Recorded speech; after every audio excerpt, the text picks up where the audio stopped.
கோடை வெயில் தமிழகம் முழுவதும் கொளுத்தி வரும் நிலையில் ஆங்காங்கே 100 டிகிரி 102 டிகிரி என பதிவாகி வருகிறது. இதனை அடுத்து பொதுமக்கள் கோடை விடுமுறையும் விட்டபடியால் தனது குழந்தைகள் மற்றும் உறவினர்களுடன் பல்வேறு சுற்றுலா தலங்களுக்கு படையெடுத்து வருகிறார்கள்.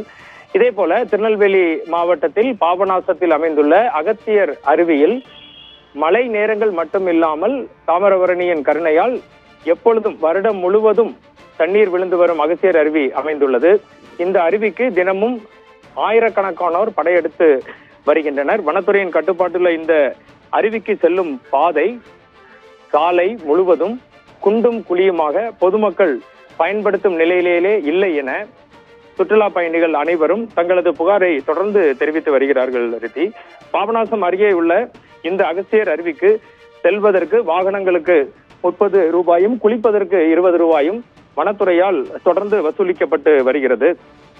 சுற்றுலா பயணிகளை கவர்ந்திருக்கும் சிறந்த சுற்றுலா தலமான இந்த அகஸ்தியர் அருவிக்கு பாபநாசம் முண்டந்துறை புலிகள் காப்பக வனப்பகுதியில் அமைந்திருப்பதால் சமீப காலமாக வனத்துறை பல்வேறு கெடுபிடிகளை அமல்படுத்தி சுற்றுலா பயணிகளுக்கு பல்வேறு தொந்தரவுகளையும் அளித்து வருவதாக சுற்றுலா பயணிகள் புகார் தெரிவிக்கிறார்கள்.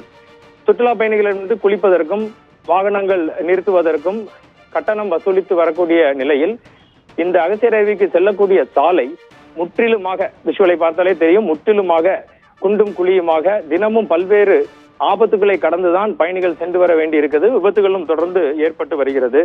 இதனை அடுத்து இப்பகுதி மக்களும் அரசியல் கட்சியினரும் தொடர்ந்து போராட்டங்களை முன்னெடுத்து வருகிறார்கள்.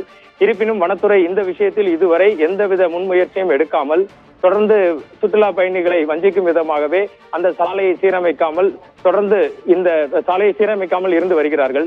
இது குறித்து வனத்துறையினரிடம் நாம் விசாரித்த போது இந்த சாலையின் தன்மை பற்றி உயர் அதிகாரிகளுக்கு சென்னைக்கு தெரிவித்து விட்டதாகவும் அங்கிருந்து தங்களுக்கு அறிவுரை வந்தால் மட்டுமே தொடர்ந்து தங்களால் எந்த நடவடிக்கையும் எடுக்க முடியும் எனவும் தெரிவிக்கிறார்கள். கோடை உச்சகட்டத்தில் இருக்கும் நிலையில் ஏராளமான சுற்றுலா பயணிகள் வந்து செல்லும் நிலையில் இந்த சாலையை உடனடியாக சீரமைத்து பொதுமக்களுக்கு உபயோகப்படுத்தும் நிலையை தர வேண்டும் என அனைத்து தரப்பு மக்களும் விரும்புகிறார்கள்.